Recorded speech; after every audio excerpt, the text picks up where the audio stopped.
When you enter a situation in which you are actually, a learning situation, in which you are trying to acquire a certain amount of knowledge, or a certain type of knowledge, most people come into a learning situation with certain boundaries already set around their thinking, which makes epistemology a very important question.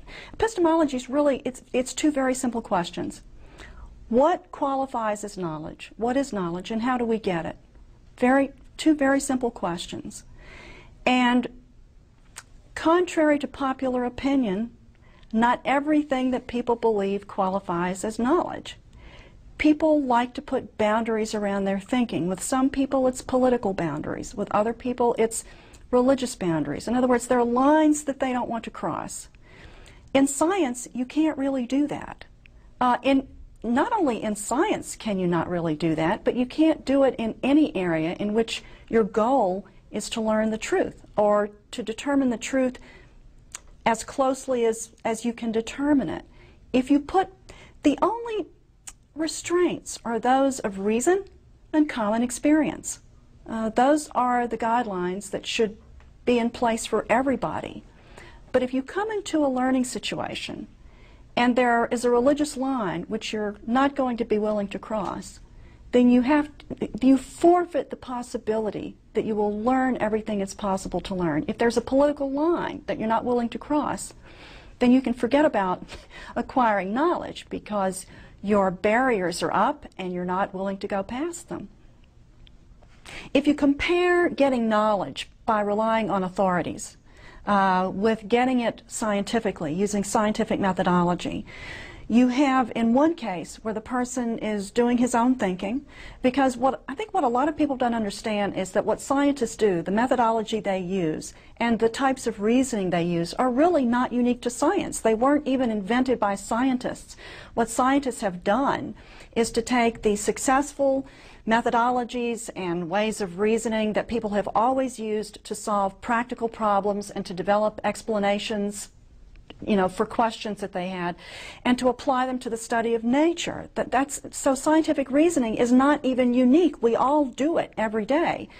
If you rely on an authority, or an authoritative source, or an authoritative person for knowledge, you're essentially not having to think at all. You're letting someone else do your thinking for you.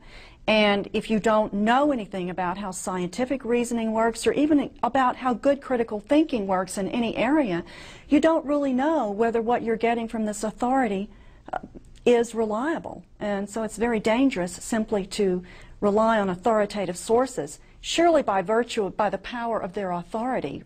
What the intelligent design people are doing is substituting authoritarianism and religious revelation as knowledge.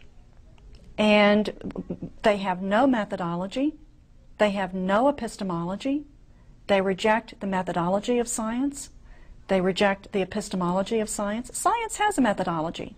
It's all the things that scientists do to construct natural explanations of the world. They have an epistemology. It's called empiricism, right? And it means that you rely on observation, using your five senses to learn about the world, and then you rely upon your powers of rational reflection to construct explanations for your data. That's what they do.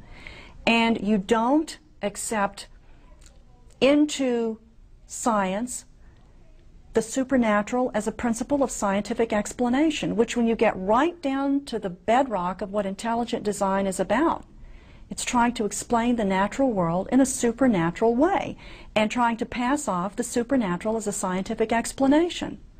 There is no epistemology involved there. You simply pick out an authoritative source. In this case, for the intelligent design movement, it's the book of John rather than the book of Genesis, which they've substituted for the book of Genesis.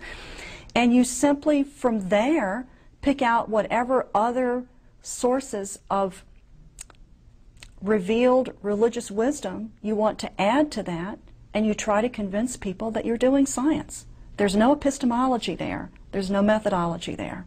And so when we get right down to the bedrock issue involved here is, when people say they know things, do they truly know? Can they show others how they got this knowledge? Scientists can do that. They can show everybody. Science is public. It has a public, the methodology is public. They can show anybody how they do what they do, how they know what they know. So far, the intelligent design creationists have never shown anybody how they would even themselves go about answering the questions that they raise, because they have no method and they have no epistemology.